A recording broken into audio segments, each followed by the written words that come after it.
Hi there. It was a very peaceful morning. Strolling through Amazon, looking for a keyboard or Macropad. They are all very similar, not very customizable, and often overpriced. I needed something that could suit my preferences, and easily programmable. So, using all my engineering skills, I decided to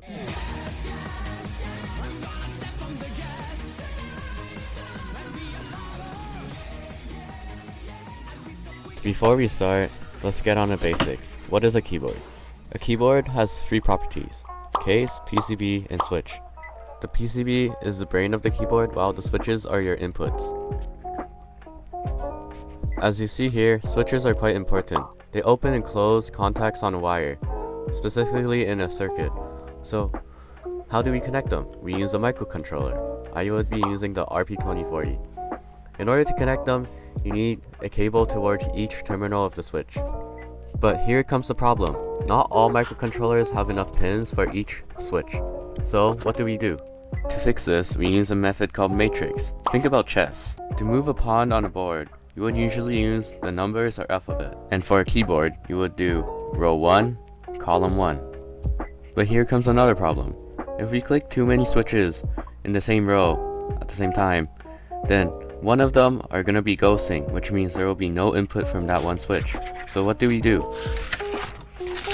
Let's flip over a new page first. Well, instead, for an ideal matrix, we will add a diode. Why? Because diodes help direct current in one direction, helping the keyboard current flow only in the intended direction. Now after that is done, we now have a final product, or a final circuit. Now, let's move on to actually designing this PCB. So the software I'll be using is KiCad, the most popular software for designing any PCB or circuit. Don't question this layout, it doesn't matter. So, without further boredom, here's a quick montage.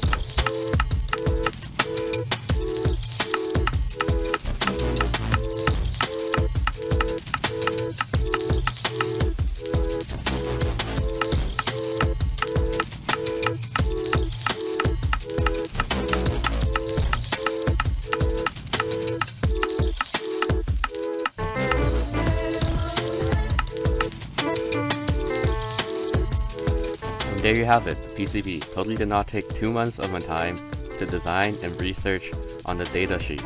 The hardest part was actually the layout, because you can't cross over any wires that are on the same layer of copper. Now, with this done, let's move on to the accessories, which is redesigning the case and plate.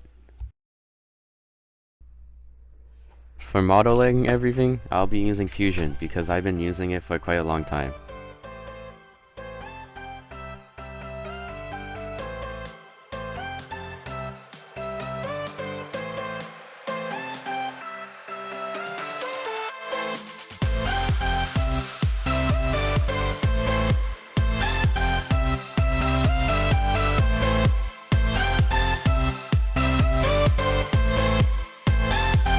And with another 2 months of work, there we have it, the casing. Nothing much, you know. It's quite cool actually. Wait, what? What is this? What? Wait, no. My files. Wait. No, Windows? Why is Windows deleting? Wait, what? Oh, recover? Okay, recover. Wait. Wait, no, what? Huh?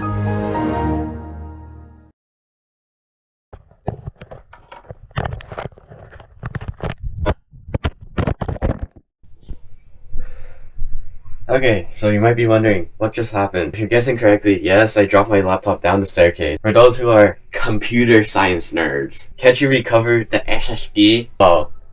It's fried, so you can't recover it.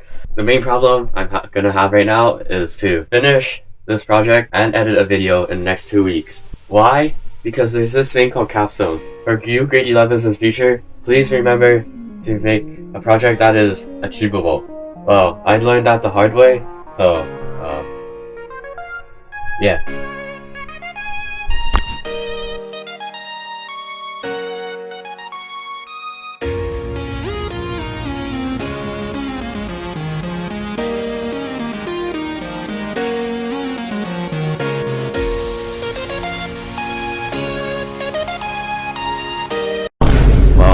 1 week left, so I'll not be buying the PCB. But instead, I'll be 3D printing everything.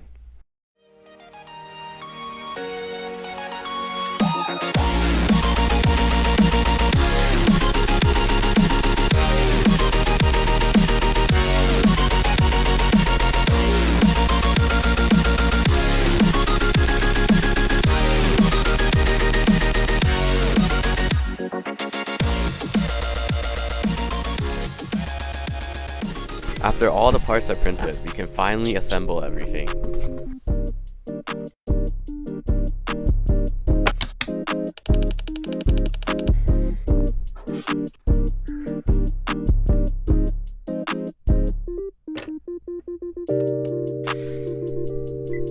And after this, we're finished.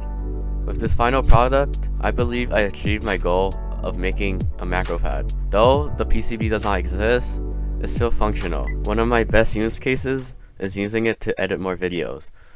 And also, you can watch.